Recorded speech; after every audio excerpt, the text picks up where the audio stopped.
Hello student. तो BSc second year botany में हम पढ़ रहे हैं टेरिडोफाइटा, जिम्नोस्पर्म एंड पैलियोबॉटनी, जिसमें हम पढ़ रहे हैं यूनिट थर्ड। और यूनिट थर्ड में जो अपना जो टॉपिक चल रहा है वो है साइकस जिम्नोस्पर्म। तो इसमें आज जो अपना जो टॉपिक है वो है भाई जो साइकस जो जिम्नोस्पर्म होता है इसकी सामान्य आकारिकी। तो टॉपिक है भाई सामान्य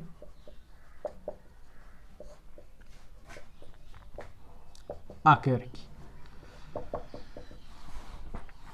तो बात करते हैं कि भाई जो ये तो बताया दिया कि जो साइकस होता है ताड़ के समान धीरे धीरे वृद्धि करता है, और इसकी जो मुख्य जो पीढ़ी होती है क्या होती है, बीजाणुयुक्त अवस्था होती है।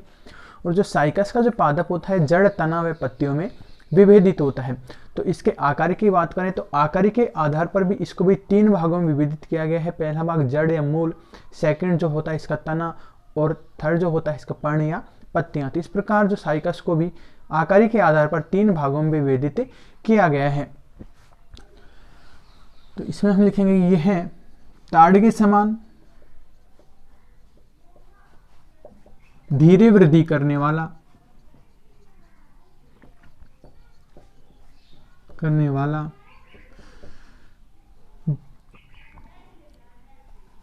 पादप है।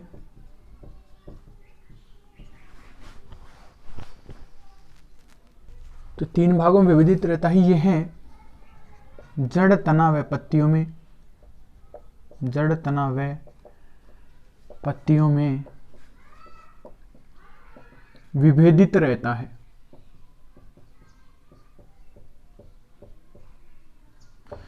ठीक है भाई। तो सबसे पहला जो भाग होता है इसमें हम पढ़ेंगे मूल या जड़। तो साइकस के पादप की बात करें हम, इस टॉपिक चल रहा है अपने किसी में साइकस का सामान्य आकार की। तो इसमें जो साइकस में जो मूल होती है वो दो प्रकार की होती है। एक तो होती है सामान्य प्रकार की मूल जो सभी पादपों के समान पाई जाती है। इसके अलावा इसमें कोरेलॉइड रूट या जिसको हम बोलते हैं प्रवाल रूट भी पाई जाती है। तो इसमें या साइकस में दो प्रकार की जड़ें पाई जाती हैं, दो प्रकार की जड़ें पाई जाती हैं। पहली जो होती है भाई कौन सी, सामान्य प्रकार की मूल जिसको हम बोलते हैं मूसला मूल पाई जाती है इसमें। और जो सेकंड पाई जाती है कोरेलॉइड मूल। तो सबसे पहले बात करते हैं सामान्य प्रकार की मूल, जिसमें जो सामान्य जो मूल होती है मूसला मूल पाई जाती है। और ये कैसी होती है, धनात्मक गुरुत्वानुवर्ती होती है। मतलब जैसे भाई ये पादप हो गया, ये इसका स्तंभाग, इसके ऊपर ये पर्ण हो गई, ये जो हो गई इसकी रूट या जड़ हो गई। तो जड़ कैसी होती है, गुरुत्वाकर्षण बल की दिशा में, मतलब धनात्मक गुरुत्वानुवर्ती होती है नीचे की ओर। ठीक है, कैसी होती है, मूसला मूल होती है। और ये अल्पजीवी प्रकार की होती है। और मूल का काम आपको पता ही है कि पादप को भूमि में स्थिर रखने में सहायक होता है और जल अवशोषण का कार्य करता है। तो सामान्य मूल में हम लिखेंगे सामान्य मूल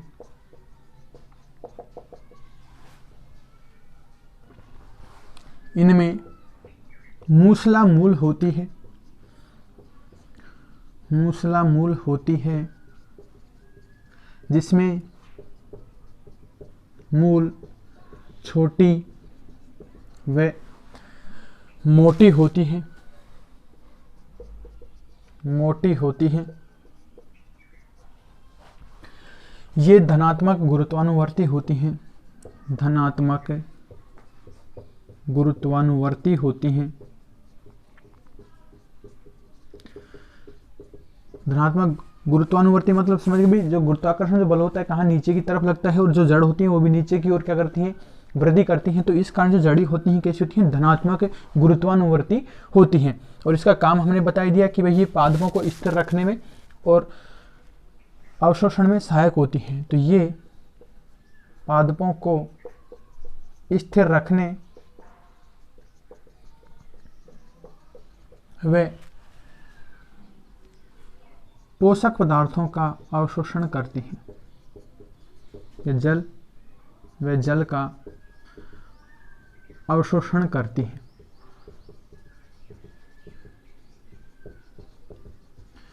ठीक है भाई, ये तो हो गई सामान्य मूल। दूसरी होती है कोरेलॉइड मूल। सेकंड जो होती है भाई कोरेलॉइड मूल। अब कोरेलॉइड मूल की बात करें तो ये किस प्रकार की मूल होती है भाई, ये जैसे साइकस का पादप है, ये इधर छोटी और मोटी जड़ हो गई, इनके जो पार्श्व भागों से, ठीक है भाई, साइड के भागों से क्या करती हैं कि भाई कुछ जड़ें निकलती हैं, गुच्छे के रूप में निकलती हैं, जो कैसी होती हैं, हरी होती हैं। और ये जैसे कोरल जो होता है, या हम जिसको हम बोलते हैं मूंगा, जो समुद्रों में पाया जाता है गुच्छों के रूप में, उसके समान ये पाई जाती है। तो इस कारण इसको कोरल या मूंगे की आकृति के समान के आधार पर इसको क्या नाम दे दिया भाई, कोरेलॉइड रूट नाम दे दिया गया। ठीक है, अब जैसे इससे पहले हमने पढ़ा है कि भाई जो सामान्यतः जो मूल होती हैं कैसी होती है, धनात्मक गुरुत्वानुवर्ती होती है, मतलब नीचे की तरफ वृद्धि करती हैं। और जो कोरेलॉइड जो रूट होती है इसके जो पार्श्व भागों से ऊपर की तरफ गति करती हैं। भाई ये क्या हो गया, मृदा स्तर हो गया, इससे ऊपर की तरफ क्या करती हैं, वृद्धि करती हैं और गुच्छे के रूप में बाहर निकलती हैं मृदा स्तर से। तो इस प्रकार इनकी जो वृद्धि होती है ऊपर की तरफ होती है। तो इसको हम कह सकते हैं कि भाई जो कोरेलॉइड जो मूल होती है कैसी होती है, ऋणात्मक गुरुत्वानुवर्ती होती है।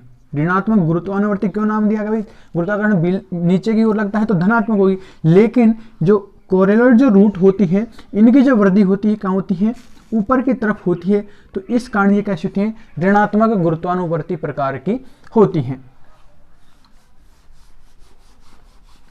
इसमें हम लिखेंगे कि पार्श्व मूल से मतलब साइड से, पार्श्व मूल से भूमि के नजदीक मतलब मृदा स्तर के समीप, भूमि के नजदीक नीले हरे रंग की, नीले हरे रंग की द्विभाजी शाखित, द्विभाजी शाखित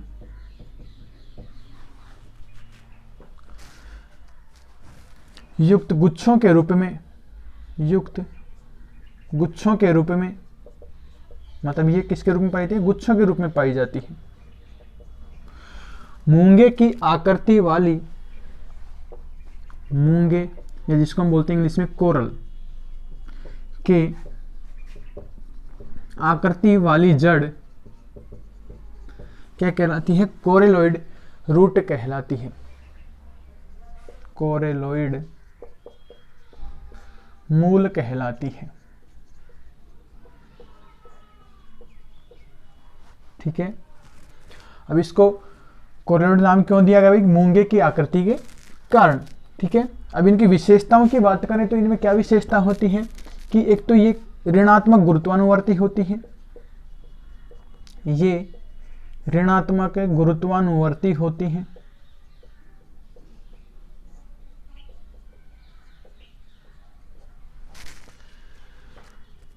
दूसरा, इनकी जो आकृति होती है, इनकी विशेषताओं की बात करें भाई, कोरेलॉइड जो मूल होती है उनकी विशेषताओं की बात करें, इनकी जो आकृति होती है कैसी होती है, मूंगे जैसी, हमने ऊपर भी लिखा है, या कोरल के जैसी होती है।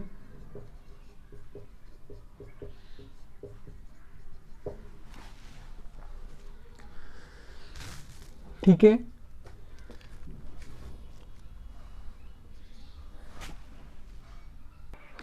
अब इनमें जो साइकस में जो कोरेलॉइड जो रूट होती है, जो मूल होती है, क्या होती है भाई, भूमि के नज़दीक होती है। तो भूमि के ऊपरी सतह पर होने के कारण यहाँ पर अनेक प्रकार की भाई नील हरित शैवाल, ठीक है, नील हरित शैवाल, इसके अलावा जीवाणु, ठीक है, और कवक, इनमें क्या कर जाते हैं, एंटर कर जाते हैं। किसके कारण कि जो इनकी जो कोरेलॉइड जो रूट होती है इसके अंदर विशेष प्रकार के छिद्रनुमा संरचनाएं पाई जाती हैं, जिसको हम बोलते हैं वातरंध्र।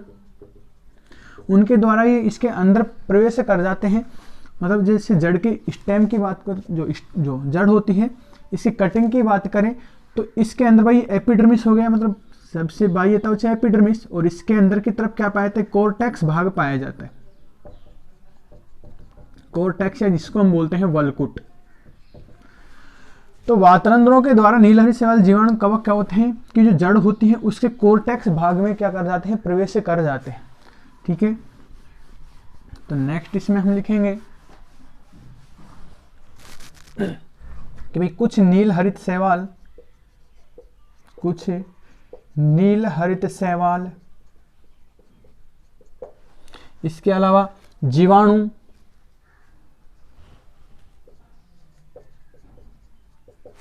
और कवक साइकस के पार्श्व मूल में, पार्श्व मूल में मूलीय त्वचा को चीरकर, मूलीय त्वचा मतलब जो सबसे बाहर, मतलब एपिडर्मिस जिसको हम बोल सकते हैं, एपिडर्मिस को भेद कर कोर्टेक्स में, या जिसको हम बोल सकते हैं वलकुट में प्रवेश कर जाती है।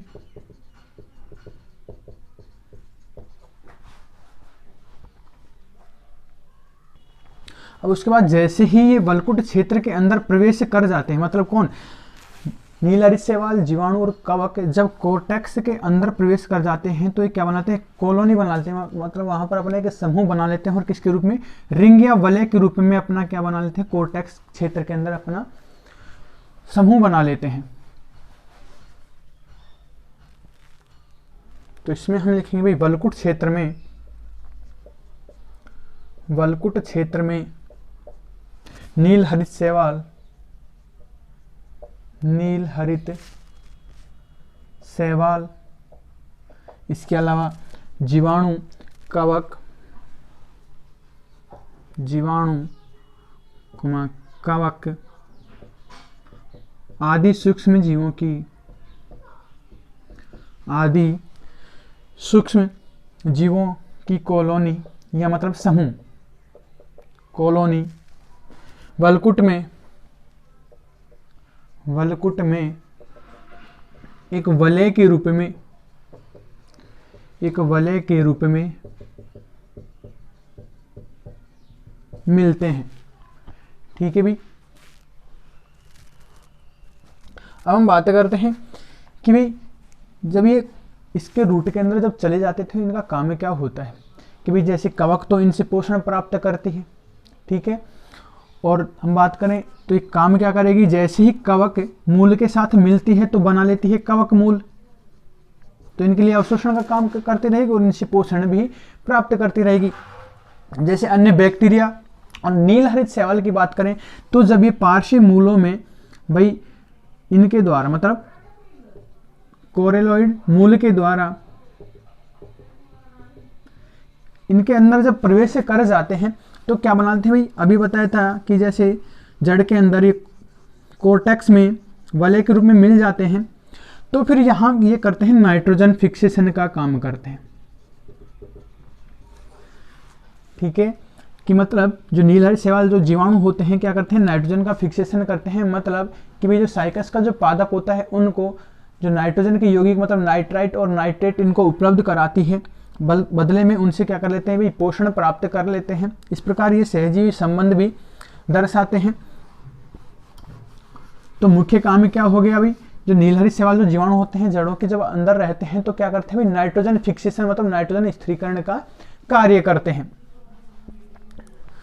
और इसके अलावा कि भाई जो प्रवाल जो होती हैं मूल, प्रवाल लाभ मूल, या इसको हम कह सकते हैं, बोल रहे थे कोरेलॉइड, कोरेलॉइड इसको हम बोलते हैं इंग्लिश में, और हिंदी में बोलते हैं प्रवालाभ मूल। इसके अंदर हमने बताया था कि भाई छोटे छोटे छिद्र नुमा संरचना जो पाई जाती है वातरंध्र जिसको हम बोलते हैं, उनके द्वारा इसमें गैसों का आदान प्रदान होता है।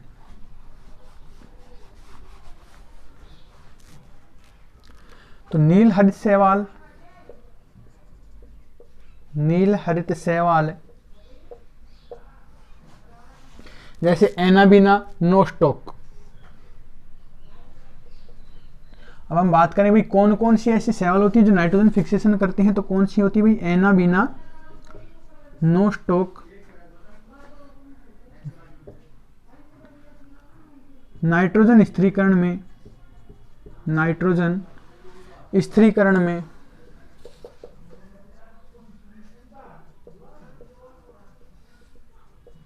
सहायक होती है।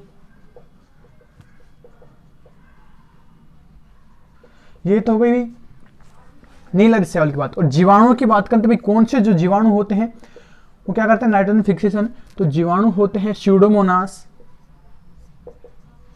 स्यूडोमोनास, और दूसरे होते हैं एजेटोबैक्टर,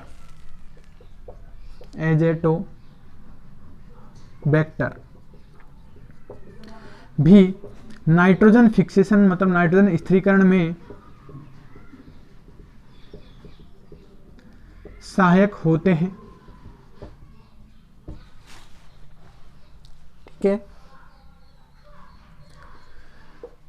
कोरेलॉइड जो मूल होते हैं इनकी सतह पर विशेष छिद्रनुमा संरचनाएं पाई जाती हैं जिनको हम बोलते हैं वातरंध्र। सतह पर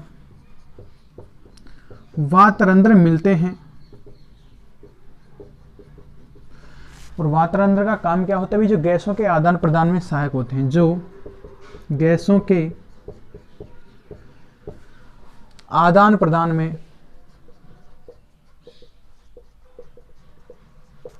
सहायक होते हैं।